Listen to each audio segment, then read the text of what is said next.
Hello friend, good morning. तो hopefully आप लोग अभी रिएक्ट पर क्विज ऐप के पार्ट 1 को कंप्लीट कर चुके होंगे, तभी इस वीडियोस में आप हमारे साथ हैं। तो आज हम लोग क्या देखेंगे, कल जहां तक हम लोगों ने डेवलप किया था, कुछ डेवलप नहीं किया, मैं ये सोच करके चल रहा था क्योंकि ये मेरे लिए यूट्यूब का पहला वीडियो था रिएक्ट पर। बहुत सारे बच्चों के साथ लाइव इंटरेक्शन तो होता है, बट चूंकि ओपन प्लेटफॉर्म पर आए थे तो हम बहुत ही बेसिक से कल शुरू किए थे ताकि पुराने बच्चे भी समझ सके और अगर कोई नया है गलती से तो वो भी समझ सके।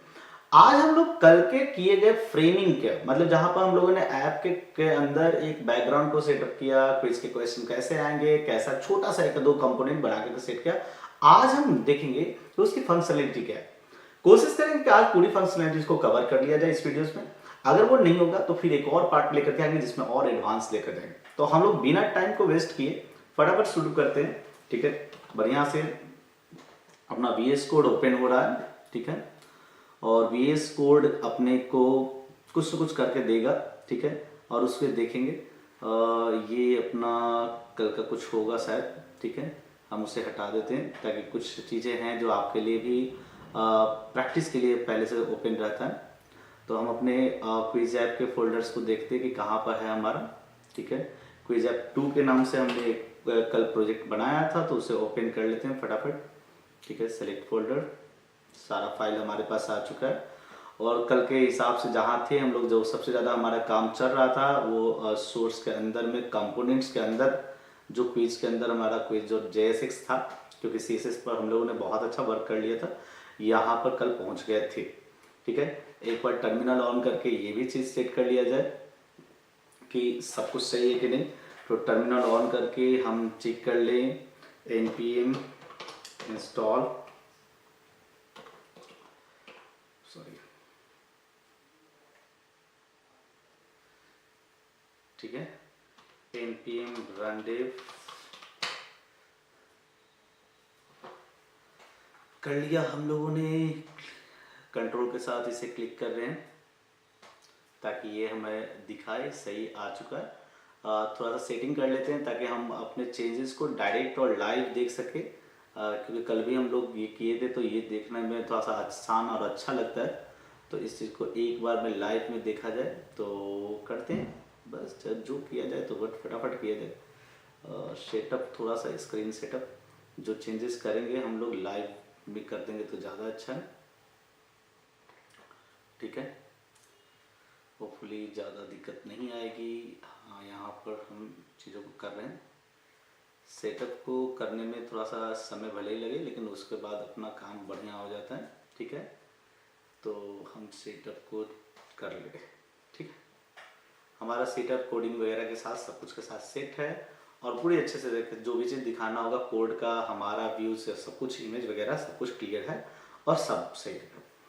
आज हम देखेंगे कि यह क्वेश्चंस जो हो हमारे पास से किस तरह से ऐसा सेट करें कि इसमें बहुत सारे क्वेश्चंस हैं। तो पहले चीज है ना, एक एक करके चीजों को देखना। पहली चीज, हमारे पास क्वेश्चन बदले, ऑप्शंस बदले और बंदा क्लिक करे। ठीक है, तो एक एक करके भी कर सकते हैं, या तो पहले हम ये बता दें कि रिस्पॉन्स कैसे दें, या पहले हम ये बता दें कि हम क्वेश्चंस के ऑर्डर्स वाइज नेक्स्ट बटन डालने पर क्वेश्चंस हमारा कैसे आए, उस चीज को क्लिक करें।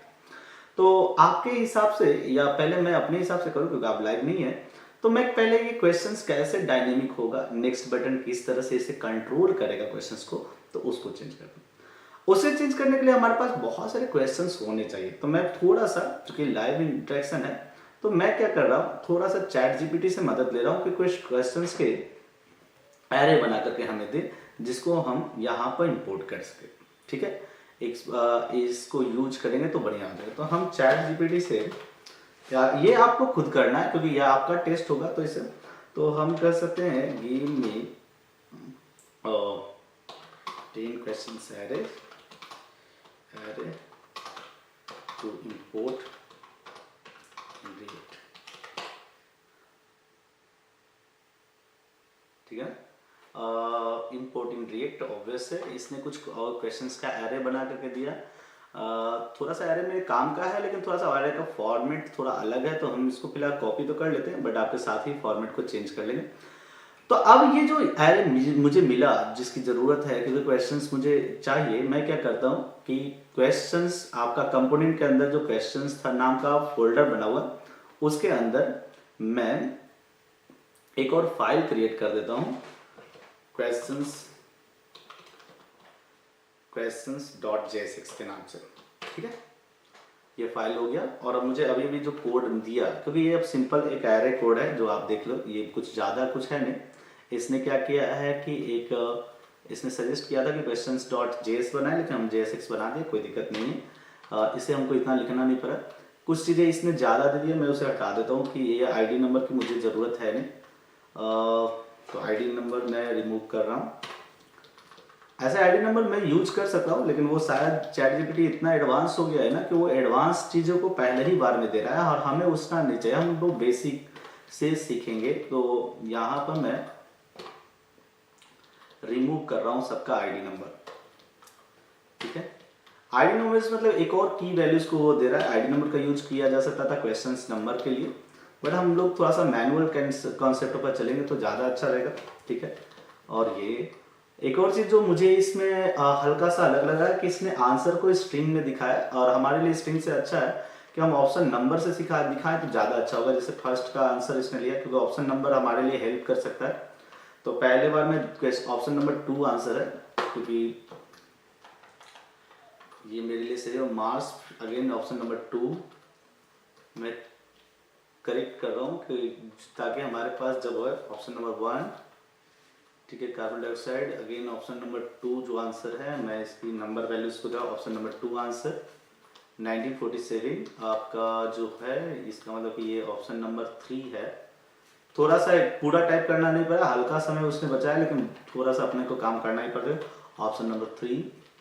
ये सारे क्वेश्चंस क्या है, तो ये ऑटो जनरेटेड है, और आपको अगर सवाल डालना हो तो आप इस तरह से एरेज में डाल सकते हैं, क्योंकि आपको ऑब्जेक्ट एरेज डालना पता है कि कैसे प्रॉपर्टीज को की वैल्यूज के साथ डालते हैं। ठीक है ना, ये जो अपना ऑप्शन है वो कौन सा है, 4th ऑप्शन है। ठीक है, चलो भाई 4th ऑप्शन है। इसमें थोड़ा टाइम को हम बचाएं कि यहाँ पर ऑप्शंस को, इसने 8 नंबर मतलब कि 3rd ऑप्शन नंबर्स को मैं यहाँ पर स्ट्रिंग के रूप में आंसर नहीं चाह रहा, मैं चाह रहा हूँ ऑप्शन नंबर के रूप में आंसर है, ताकि हम उस नंबर के साथ खेल सकें।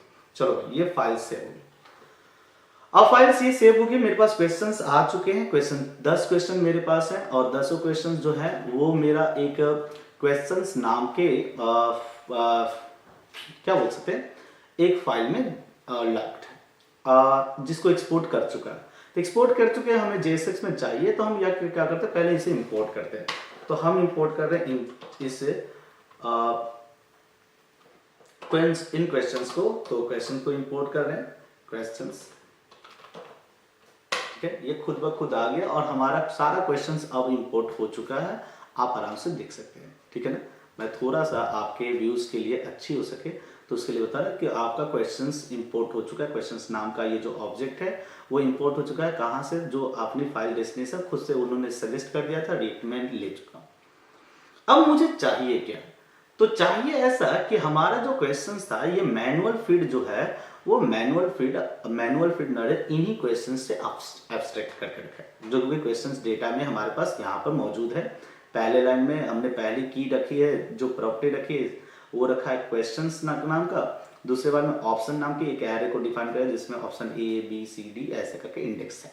ठीक, आंसर नंबर जो भी इंडेक्स नंबर था, एलिमेंट नंबर, वो है इसका आंसर। अब इसको कैसे यूज करेंगे, एक एक करके। अब हम यहाँ पर एक चीज देखने वाले हैं कि हमारा क्वेश्चंस क्या होना चाहिए। तो हमारा क्वेश्चंस वो हो जो कि क्वेश्चंस के डेटाबेस में मौजूद हो। तो उसके लिए हमें क्या करना है कि हमें एक वेरिएबल डिफाइन करना पड़ेगा। तो वेरिएबल हम डिफाइन कर देते हैं कॉन्स्ट, जो कि क्वेश्चंस के नाम से है, क्वेश्चन।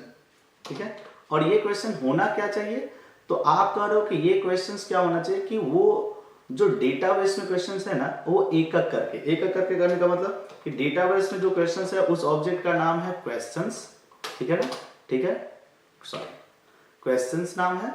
ठीक है, और ये जो क्वेश्चंस में हर सेक्शंस के अंदर अलग अलग एलिमेंट्स है, मतलब कि पहला एलिमेंट्स में पहला क्वेश्चन है, दूसरा क्वेश्चन है। इसका मतलब कि इस क्वेश्चंस के लिए हम इस पूरे बॉक्स को ये ओके कर देते हैं एक इंडेक्स वैल्यूज के साथ, मतलब एक बार में हुआ 0 करेंगे तो पहला क्वेश्चन को कवर करें, दूसरा बार में 1 करें, दूसरा तीसरा, और ये इंडेक्स वैल्यू चेंज करनी चाहिए तभी हमारा क्वेश्चन चेंज करेगा। इसका मतलब कि चेंज वर्ड आ गया, हमें यूज स्टेट करना पड़ेगा। इसका मतलब कि हमें एक और चीज वेरिएबल डिफाइन करेंगे, कांस्टेंट इंडेक्स,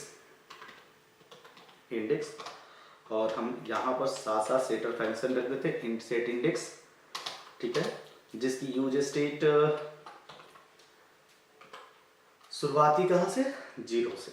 अब बोलो क्या क्या दिखा आप लोग को, तो दिखा आपको कि हमारा जो क्वेश्चंस अब कॉल करेगा वो क्वेश्चंस नाम के उस ऑब्जेक्ट को कॉल करेगा जिसके एक एक करके एलिमेंट उठाएगा। अब उस एलिमेंट्स में से हमारे पास क्वेश्चन भी आएंगे, उसमें के ऑप्शन भी आएंगे और उसका आंसर भी आएगा, ये सारा सेट आएगा। और इंडेक्स वैल्यू जैसे जैसे बदले, अगर शुरू में 0 है तो पहले को उठाएगा, 1 है जैसे यहाँ पर 0 इंडेक्स रखे, इसका मतलब ये पूरे सेट को क्वेश्चन उठा रहा है, 1 रखेंगे तो ये पूरे सेट को उठा रहा है, 2 रखेंगे तो ये उठाएगा, क्योंकि 0 1 2 3 से काउंटिंग होने वाली है, ठीक है। अब हमारा क्या है कि ये इंडेक्स वैल्यूज के हिसाब से क्वेश्चन अब हमारा स्टिचिंग हो चुका है, क्वेश्चन स्टिच हो चुका है, जुड़ चुका है। अब यहाँ पर क्विज के सेक्शन में आते हैं, हमें यहाँ पर दिखाना है क्वेश्चन नंबर। तो भैया क्वेश्चन नंबर 1 होगा कि 2 होगा कि 3 होगा कि 4 होगा, ये कैसे पता चलेगा? तो कहोगे कि सर इंडेक्स वैल्यू जितना रहेगा, जैसे इंडेक्स वैल्यू 0 से शुरू होने वाला है, तो जब इंडेक्स वैल्यू 0 रहेगा तो क्वेश्चन 1 को वो कॉल करेगा, 1 रहेगा तो सेकंड क्वेश्चन को कॉल करेगा, 2 रहेगा तो 3 को। इसका मतलब कि इंडेक्स वैल्यूज में एक बढ़ करके क्वेश्चन नंबर आने वाला है। तो हम यहाँ पर एकदम सेटिंग करते हैं, अपना लॉजिक जहां जहां क्लियर होगा हम उसको करते जाएंगे। तो हमारा हुआ इंडेक्स प्लस 1 यहाँ पर शो करना है, ठीक है। उसके बाद डॉट दिखा दो, कोई दिक्कत नहीं है। उसके बाद ये मैंने पिछली बार क्या किया था, मैनुअल क्वेश्चंस किया था। मैनुअल क्वेश्चन तो नहीं चाहिए, हमें चाहिए उस क्वेश्चन नाम के बने ऑब्जेक्ट में जो क्वेश्चन मौजूद है, जिसे अभी अभी हमने असाइन कर दिया इस क्वेश्चन से, मतलब अभी के क्वेश्चन से। इसका मतलब कि हमें यह जावा स्क्रिप्ट के एक ऑब्जेक्ट से उठाना है, वो ऑब्जेक्ट का नाम है हमारा क्वेश्चन, ठीक है भाई, क्वेश्चन, ठीक है ना। उस क्वेश्चन के अंदर एक प्रॉपर्टी डिफाइन है, कौन सी प्रॉपर्टी? देखो सारे प्रॉपर्टी डॉट जैसे दिया तो सारे प्रॉपर्टी, उसके अंदर एक आंसर नाम की प्रॉपर्टी है, ऑप्शन नाम की प्रॉपर्टी, और उसके अंदर क्वेश्चन नाम की, तो उसके अंदर की क्वेश्चन के अंदर की क्वेश्चन वाली प्रॉपर्टी हमको यहाँ पर रख के पटक देना है, ठीक है। तो हम देखो एकदम स्टिचिंग करते जा रहे हैं बढ़िया से। हम क्या किए कि हम क्या कर रहे हैं कि इंडेक्सिंग के हिसाब से नंबर दे दिए, क्वेश्चंस को जो असाइन किया है इस क्वेश्चन नाम का कोड, ठीक है। तो हम क्वेश्चंस ऑब्जेक्ट को बुलाए, उसके अंदर की मौजूद जो प्रॉपर्टी है जो कि क्वेश्चन नाम से है उससे बुला दिया, ठीक है ना। अब ये क्वेश्चन जो भी रहेगा, इंडेक्स नंबर 1 का रहेगा, 2 रहेगा, 3 रहेगा, 4 रहेगा, वो खुद ब खुद बुलाएगा। चलो ऑप्शन को भी स्टिच करते हैं। तो ऑप्शंस में हमें क्या चाहिए? तो हमें इसी क्वेश्चंस का, ये जो क्वेश्चन था, इसी क्वेश्चंस की जो क्वेश्चन अभी इंडेक्स से कॉल किया गया, इसी क्वेश्चन का हमें एक चाहिए प्रॉपर्टी, कौन सा? ऑप्शंस का। अब ऑप्शंस में कहोगे कि सर ऑप्शंस में तो ऑप्शंस कोर्स एरे था, ठीक है भाई, एरे था तो पहला ऑप्शन हमको चाहिए उसका 0 एलिमेंट, ठीक है। दूसरा ऑप्शन, तो चलिए काम करते हैं, हम सभी को कॉपी कर लेते हैं तो हमारे लिए आसान हो जाएगा, सेम काम ही करना है। दूसरा ऑप्शन के रूप में उसका सेकेंड एलिमेंट, क्योंकि हम अभी फिलहाल 4 ऑप्शन को लेकर के चले थे, सेकेंड एलिमेंट, तो हम यहाँ पर अंदर के वैल्यूज को 1 रख देते हैं। तीसरे ऑप्शन के रूप में हमें चाहिए थर्ड एलिमेंट, अंदर की वैल्यूज को 2 रख देते हैं। चौथे ऑप्शन के रूप में चाहिए फोर्थ एलिमेंट, तो हम इसकी अंदर की इंडेक्सिंग वैल्यूज को 4 रखते हैं। पहली चीज ये रहा है कि सभी बच्चे यहाँ पर क्लियर कर ले कि हम लोग किए क्या। तो हम लोगों ने अभी अभी एक क्वेश्चन नाम का एक वेरिएबल बनाया, जिसको वो पूरा का पूरा ऑब्जेक्ट असाइन कर दिया उसके इंडेक्सिंग के साथ, मतलब कि उसके एक एक एलिमेंट्स को मैंने असाइन कर दिया। अब ये ऑब्जेक्ट जब असाइन हुआ है तो इस ऑब्जेक्ट को कॉल किए और इस ऑब्जेक्ट के अंदर जो प्रॉपर्टी मौजूद है उनको एक एक करके कॉल करके यहाँ असाइन कर दिया, ठीक है। हम इसको सेव करके चेंज को देखते हैं कि क्या हुआ कि नहीं हुआ, ठीक है। ओ सॉरी, यहाँ पर कहोगे सर पहला दूसरा तीसरा दिखा, चौथा क्यों खाली दिखा? तो हमने देखो 0 1 2 के बाद 4 लिख दिया, तो 4 नाम का कोई वहां पर मौजूद नहीं होगा, इसलिए वो खाली दिखा, ये 3, ठीक है। अब देखो ऑप्शंस हमारा क्या है, क्वेश्चंस जैसे जैसे बदलेंगे, जैसे कि अगर हम यहाँ पर इंडेक्स वैल्यूज को जीरो रख दिए तो यहाँ पर जीरो ही है, इंडेक्स अभी चेंज हो नहीं रहा है क्योंकि हमको तो चेंज करवाना है, ये नेक्स्ट बटन के बाद उसे चेंज करवाना है, तब जाकर के वो खुद से इंडेक्स बदलेगा, ये वैल्यूज बदलेगी। जैसे ही बदलेगा क्वेश्चन का पूरा सेट ही बदल जाएगा। जैसे अभी सेट जीरो को लेकर के मतलब ये सेक्शन में क्वेश्चन अपने आप को मान रहा है, जैसे इंडेक्स वैल्यू बदलोगे वो अगला सेट या उसके बाद के सेट को लेगा और पूरा जैसे ही क्वेश्चन बदला तो उसके हिसाब से सारे ऑप्शन बदलेंगे। अब हमारा काम ये है कि ये इंडेक्स बदलेगा कैसे, हमको कब बदलना है, टाइम देके हमें जब ये ऑप्शन पर क्लिक हो तब बदलना है। तो ऑप्शन पर क्लिक मतलब कि हम यहाँ पर आते हैं या जो नेक्स्ट नाम का बटन बताएं उस पर क्लिक करें तब हमें बदलना है। इस पर इसका मतलब कि हम इस पर ऑन क्लिक के बारे में सोचें कि इस पर ऑन क्लिक कोई क्लिक करे तो क्या हो। तो क्लिक करके आप ये कह सकते हो कि भाई ये क्लिक करे तो यहाँ चेंज क्वेश्चन हो जाए, ठीक है ना, चेंज क्वेश्चन देता है। तो आप बोलोगे सर चेंज क्वेश्चन क्या है, कॉल बैक फंक्शन, मतलब कि हम किसी एक फंक्शन को बुलाएंगे जो आकर के इस क्वेश्चन को चेंज कर, जो कि अभी तक तो डिफाइन नहीं किया। ठीक है भाई, रिटर्न के ऊपर में डिफाइन कर देते, जैसा बोलोगे तुम कर देते, रिटर्न के ऊपर इस चेंज बैक फंक्शन को एक डिफाइन कर देते हैं। चलो क्या होता है ना कि बहुत सारे यूट्यूब्स पर भी हम देखते हैं कि बहुत सारा प्रोजेक्ट सॉल्व करते हैं, वो लोग पहले ही ये सारा चीज फंक्शन डिफाइन करने लगते हैं, तो बच्चों को कंफ्यूजन होने लगता है कि ये है क्या। नहीं, हमको जब जरूरत पड़ेगा तब नीचे में उसको कॉल करेंगे और उसको कॉल बैक करके हम ऊपर डिफाइन करें। तो हम चेंज फंक्शन नाम का एक फंक्शन बनाने जा रहे हैं, ठीक है ना, और इस फंक्शन को हम डिफाइन किए। अब इस चेंज क्वेश्चन में करना क्या, तो कहा जा रहा है कि जब जब ये क्लिक करे तब तक आपका क्वेश्चन बदलना चाहिए। क्वेश्चन कैसे बदलेगा, अगर इंडेक्स की वैल्यूज बदल गई तो इंडेक्स की वैल्यू जैसे ही बदल जाएगी तो क्वेश्चन बदल जाएगा। अब बदलना क्या है, एकदम रैंडम नहीं कर देना है, अपने को क्या करना है, नेक्स्ट वैल्यूज करना है। इसका मतलब कि हम इंडेक्स की वैल्यूज को सेट कर देते, तो सेट इंडेक्स क्या कर दे, सेट इंडेक्स में तो इसकी जो भी प्रीवियस वैल्यूज थी, ठीक है ना, अब आप उसे कर दो प्रीवियस वैल्यूज +1, ठीक है। जैसे ये सेट करोगे तो अब क्या हुआ कि ये जो नेक्स्ट बटन है वो हमारा काम करने के लिए तैयार हुआ। ये देखो ये क्या कर रहा है, क्वेश्चन पहले 1 था, अब क्लिक किया तो 2 आ गया, 2 के बाद क्लिक किया 3 आ गया, 3 के बाद 4 5 6 7 8, इस तरह से चेंज होता हुआ चला जाएगा। क्योंकि उसने क्या किया कि जितनी बार आप नेक्स्ट बटन पर दबाए, जितनी बार नेक्स्ट बटन को क्लिक किया, इसने ऑन चेंज क्वेश्चंस को कॉल किया। चेंज क्वेश्चंस ने क्या किया, चेंज क्वेश्चन ने कुछ नहीं किया, से इंडेक्स की वैल्यूज को, पहले जो भी इंडेक्स की वैल्यूज था उसको अब कह रहा है कि अब तुम ये नहीं रहोगे, अपनी पुरानी वैल्यूज में एक जुड़ के रहोगे। जैसे ही ये बदला, जैसे ही इंडेक्स बदल गया तो क्वेश्चन को अब असाइंड जो क्वेश्चन है वो खुद बदल गया, क्योंकि ये इंडेक्सिंग बदल गया, क्वेश्चन बदल गया, क्वेश्चन बदल गया मतलब उसके सारे ऑप्शन से लेकर के सारे स्ट्रक्चर्स बदल गए, ठीक है। अब ये बताना होगा कि ये आपको क्लियर हुआ कि नहीं कि क्वेश्चंस कैसे बदल गए, ठीक है। अब अगर क्वेश्चन बदल रहा है तो अभी हम फ्रेम पर देख रहे हैं, हम फिर से केवल क्योंकि यूआई पर वर्क कर रहे हैं, हमारे नेक्स्ट बटन के साथ क्वेश्चन अब अच्छा से बदल रहा है, कोई दिक्कत नहीं, लेकिन ये नीचे 1 of 10 वाला है ना, वो नहीं बदल रहा है।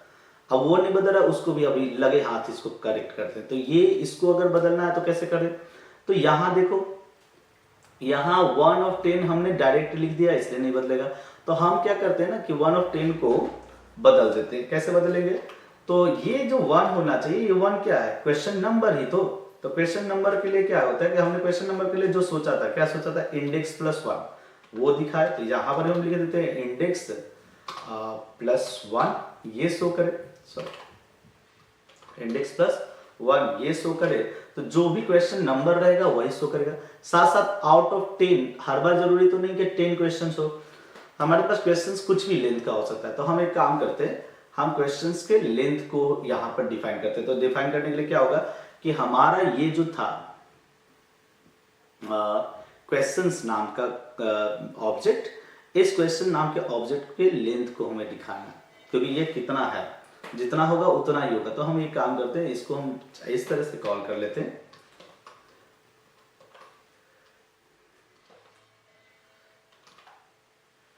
डॉट लेंथ, ठीक है, डॉट लेंथ प्रॉपर्टीज को यूज कर दिए। तो अब क्या किया कि अब जो भी क्वेश्चंस होंगे वो, अगर हम इसको इस सेक्शन को आप देख लीजिए, हम रिफ्रेश कर रहे हैं, ठीक है, फर्स्ट क्वेश्चन पर आ गए, नेक्स्ट सेकंड आ रहा है, थर्ड, फोर्थ। अब क्वेश्चंस का जो भी लेंथ है, जहां 10 क्वेश्चंस टोटल है तो यहाँ पर 10 आकर के आपको शो कर रहा है, ठीक है। अब है क्या कि यहाँ पर जो हम इवेंट्स को करने वाले, मतलब कि ऑप्शन को चुनने वाले। अभी हमारा क्या हुआ ना कि एक काम आज बढ़िया से पूरा हुआ, वो क्या हुआ कि हम अब क्वेश्चंस और ऑप्शंस को डायनेमिक करना शुरू कर दिए और बहुत ही अच्छे से अपना फ्रेम तैयार है। अब क्या है, आंसर को एक्सेप्ट करना कि आंसर क्या होगा क्या नहीं होगा, उससे देखते हैं। तो अब क्या है कि इस आंसर को कैसे हमारा कंप्यूटर या हमारा प्रोग्राम रन करेगा, तो समझो हम क्लिक करने वाले हैं किसे, ऑप्शन को। तो हम ऑप्शन को क्लिक करने वाले हैं, इसका मतलब कि ऑप्शन ट्रिगर करेगा। ठीक है, ऑप्शन किसी चीज को ट्रिगर करेगा, जैसे क्लिक करेंगे तो वहां पर वो ट्रिगर करेगा, मतलब कि हमें रिस्पॉन्स देगा ट्रिगर करके कि भैया ऐसा है कि हम अभी अभी ऑप्शन को क्लिक किया। अब ऑप्शन को क्लिक किए हैं तो इस ट्रिगर्ड ऑप्शन से, ठीक है ना, हमें कोई आंसर दे लेगा और उस आंसर को हमको कंपेयर करना पड़ेगा कि हमारे ऑब्जेक्ट के आंसर से सेम है कि नहीं है। ठीक है ना, अब इसी चीज को हम लोग को पूरी तरह से प्रोग्राम करना पड़ेगा कि हम किस तरह से ट्रिगर्ड किए गए वैल्यूज को हम आंसर से रिलेट कर सके।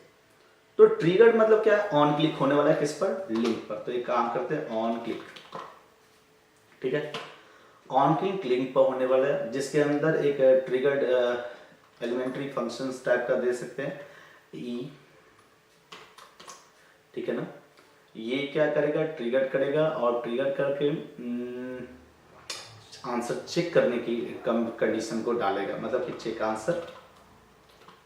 ठीक है ना, चेक आंसर करवाएगा।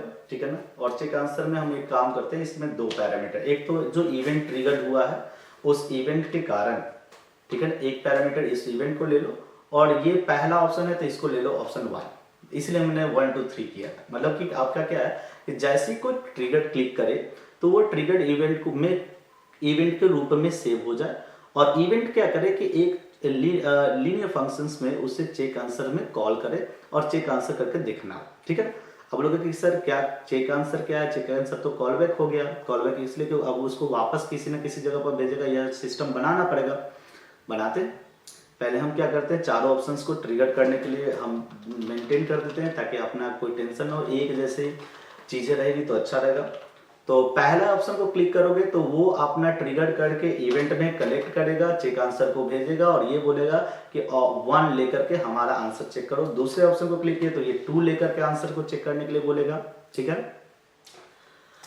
तीसरे ऑप्शन को क्लिक करोगे तो ये आपको 3 कहेगा कि 3 को चेक करो तो कि 3 क्या है। ठीक है ना, चौथे ऑप्शंस को अगर हम ट्रिगर किए तो वो आपको 4th नंबर भेजेगा कि 4 नंबर को इस इवेंट से जो 4 मिला है उसे चेक करो। ठीक है, तो हमारे पास अभी हमने ट्रिगर्ड इवेंट बनाया, बट ये चेक आंसर करके हमारा अभी फंक्शंस या कॉलबैक फंक्शन डिफाइन नहीं है, तो उसको रीडिफाइन करते हैं रिटर्न के ठीक ऊपर। रिटर्न के ठीक ऊपर हम डिफाइन करने जा रहे हैं अब हम चेक आंसर। चेक आंसर क्या रखेंगे, चेक आंसर तो आप कह रहे हो सर इसमें 2 पैरामीटर को लेना है साथ साथ, एक तो ये इवेंट हुआ कि नहीं, ट्रिगर इवेंट हुआ कि नहीं, दूसरी चीज जो भी नंबर आने वाला है हम उसको आंसर में रख देते हैं। ठीक है, आंसर आने के बाद उसको हम चेक करेंगे, क्या चेक करेंगे कॉन्स्ट में, तो हम चेक करेंगे कि जो ये आंसर आया वो हमारे उस ऑप्शंस के आंसर से मैच कर रहा है कि नहीं। मतलब कि हमारे ये क्वेश्चंस में हमने जानबूझ करके देखा आपको कि ये नंबर में क्यों दिया था, ताकि हम आंसर्स के नंबर टू नंबर मैच करा सके।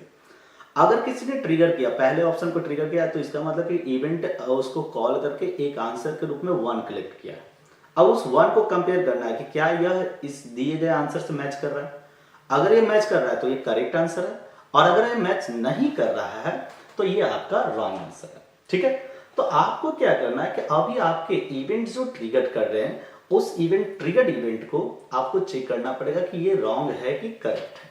ठीक है, तो आप इसको चेक करते हैं कि क्या करें, तो हम इसको करते हैं क्या, चेक करते हैं। चेक करने के लिए हम इफ कंडीशन लगाएंगे। इफ अगर हम कहें कि जो क्वेश्चन है, क्वेश्चन इसका जो आंसर था, ठीक है, क्वेश्चन डॉट आंसर मैंने ले लिया, इसकी जो आंसर प्रॉपर्टी है अगर वो इक्वल हो जाए हमारे दिए गए पैरामीटर आंसर के, तो क्या है क्वेश्चन अपना रिस्पॉन्स क्या है, करेक्ट है। तो अगर ये दिया गया आंसर के इक्वल हो गया तो ये हमारा करेक्ट है। इसका मतलब कि करेक्ट होने का मतलब हुआ कि आपके पास जो रिस्पॉन्स मिल रहा है, ठीक है ना, मतलब जो टारगेट करके जो रिस्पॉन्स मिल रहा है वो करेक्टेड है। और उस केस में आप क्या कर सकते हो कि ये ट्रिगर किए गए इवेंट को आप टारगेट कर दो और इसको क्लास लिस्ट मतलब एक अलग क्लास असाइन कर दो, ठीक है।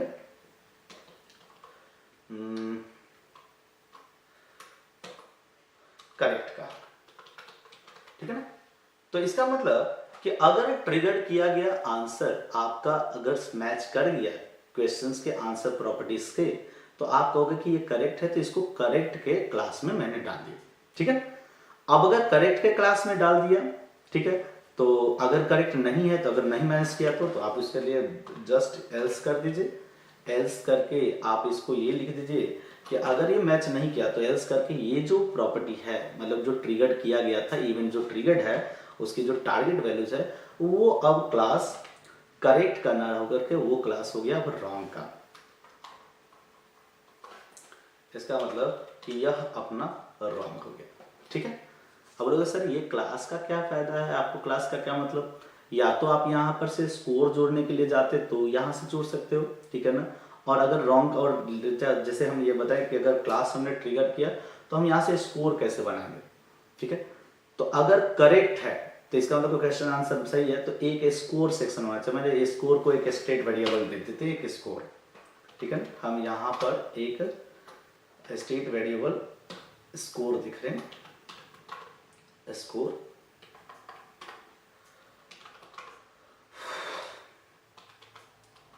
स्टेट स्कोर, ठीक है।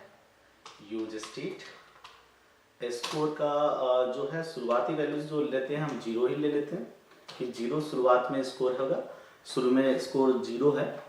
अब अगर स्कोर 0 है तो आप क्या करोगे, जब जब करेक्ट हुआ तब तक कहोगे क्या कि जो हमारा स्कोर है वो बढ़ना चाहिए, ठीक है ना। इसका मतलब कि जब जब स्कोर करेक्ट हुआ तो आप कह सकते हो कि ये आपका स्कोर बढ़ना चाहिए। इसका मतलब कि आप सेट स्कोर को कर रहे हो, सेट स्कोर जो हो गया हमारा वो आपकी जो भी प्रीवियस थी, ठीक है ना, वो प्रीवियस जो भी थी, अब वो प्रीवियस जो हो जाएगा वो हो जाएगा प्रीवियस +1, ठीक है। हम सेट स्कोर में सेव कर लिए स्कोर को। अब लोग सर स्कोर जब दिखाना होगा तो दिखा देंगे, फाइनली जब क्विज खत्म हो जाएगा अपना तो देख लेंगे, ठीक है।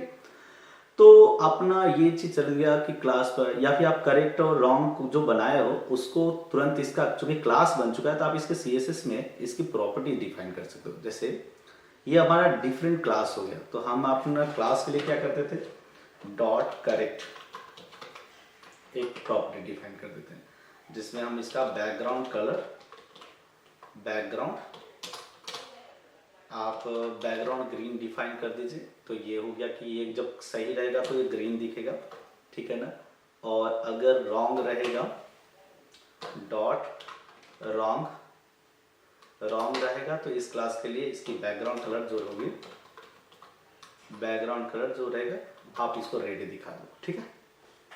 बोलोगे सर इतना कर दिए, देख लेते क्योंकि एक साथ लंबा लंबा हो गया, देखते क्वेश्चंस के बारे में, क्योंकि बहुत सारी चीजें एक साथ करनी थी तो इसलिए लंबा लगा। अभी ये क्वेश्चंस हमारा नेक्स्ट हो रहा था, काम कर रहा था, अब हम इस पर कहीं क्लिक कर रहे हैं, देखो रेड हो गया, ठीक है ना, रेड हो गया, रेड हो गया, ठीक है। अब कलर मैंने ग्रीन दिया है बैकग्राउंड करेक्ट का, थोड़ा सा देख लेते हैं। JSX में हमने क्या किया, करेक्ट, वो सॉरी करेक्ट में मैंने C कैपिटल लिखा था इसलिए उसके साथ मैच नहीं किया, ठीक है। अब मैच कर जाएगा, ठीक है। ये देखिए जो करेक्ट आंसर है रिस्पॉन्स में वो ग्रीन हो गया है, जो रॉन्ग आंसर है वो रेड हो गया। लेकिन आप बोलोगे कि सर यहाँ पर ना हौज पौच हो रहा है। हौज पौच होने का मतलब क्या है कि यहाँ पर तो चारों के चारों ऑप्शन सेलेक्ट करते चल जा रहे हैं और वो green red green green red कुछ। तो अभी हम कैसे बोले कि इस बार हम लोग स्टिचिंग कर रहे हैं डायनेमिक बनाने के लिए और सब चीज़ को, तो थोड़ा सा अभी उसको टेंशन न ले, एक एक करके हम सब चीज़ को सॉल्व करेंगे। अभी हमारा पहला पॉइंट ये सर हुआ कि हमारे पास जो ट्रिगर किए गए इवेंट है वो करेक्ट कैसे हो, स्कोर को मैंने दिखा दिया, अंत में कैसे स्कोर दिखाया जाएगा उसको भी देख सकते हैं, क्योंकि आप सेट स्कोर मतलब स्कोर के अंदर अब हमारे करेक्ट आंसर का मार्क्स जुड़ते जाएगा। लेकिन यहाँ प्रॉब्लम क्या हो रहा है कि एक साथ में सभी को हम लोग सेलेक्ट कर रहे हैं, तो इसका मतलब क्या हो रहा है कि कुछ रेस्ट्रिक्शन चाहिए, हम रेस्ट्रिक्शन को करते हैं, ठीक है। रेस्ट्रिक्शन का मतलब क्या है कि हमको इसको रेस्ट्रिक्ट करना है, लॉक करना है। तो हम लॉक करने के लिए एक और कंडीशन स्टेट फंक्शन यूज कर रहे हैं लॉक का। कंसीडर कांस्टेंट कर रहे हैं लॉक, सेट लॉक, ठीक है। और इसका यूज स्टेट पहली वैल्यू जो शुरुआत ले रहे हैं, ठीक है। अब बोलोगे कि सर शुरुआत वैल्यूज क्या ले, तो हम ले लेते हैं फॉल्स। फॉल्स का मतलब क्या है कि अगर इसकी वैल्यूज कुछ भी नहीं हो तो, ठीक है ना। अगर इसकी वैल्यूज कुछ भी नहीं है तब ये शुरुआत है, ठीक है ना। और शुरुआत वैल्यू मतलब फॉल्स हमने लिया कि फॉल्स से ये शुरू कर रहा है। अब बोलोगे सर इसका यूज क्या है, हम चाह रहे हैं कि अगर ये 4 ऑप्शन में से कोई एक ऑप्शन चुन लिया जाए, वो चाहे करेक्ट हो चाहे रॉन्ग हो, तो फिर से दूसरा ऑप्शन नहीं चुनना। यही है ना कंडीशन अपना। इसी कंडीशंस को हम थोड़ा सा अपने कंडीशंस में लगाएंगे, ठीक है। ये 4 ऑप्शन में से कोई एक ऑप्शन चुन लिया जाए तो उसके बाद हमारा कोई और ऑप्शन नहीं चुना जाना चाहिए। तो इसका मतलब कि ये जो चुना जाने वाला कंडीशन था चेक आंसर के अंदर, जो मैंने हमारा अपना असर लगाया, इस पूरी वैल्यूज को हम क्या करते हैं, पूरे कंडीशंस को ही एक अलग से